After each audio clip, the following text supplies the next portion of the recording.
Eu fac video ăsta pentru să întreb pe ăștia 7 care mereu, adică nu chiar mereu, îmi dă dislike. De ce îmi dați dislike?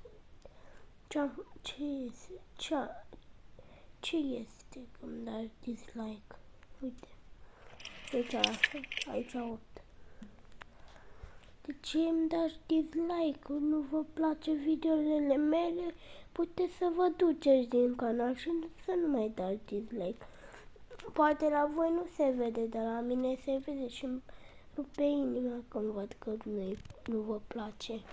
Așa că să scrieți de ce nu vă place la ăștia care dă dislike și așa să scrieți ce vrei să postezi.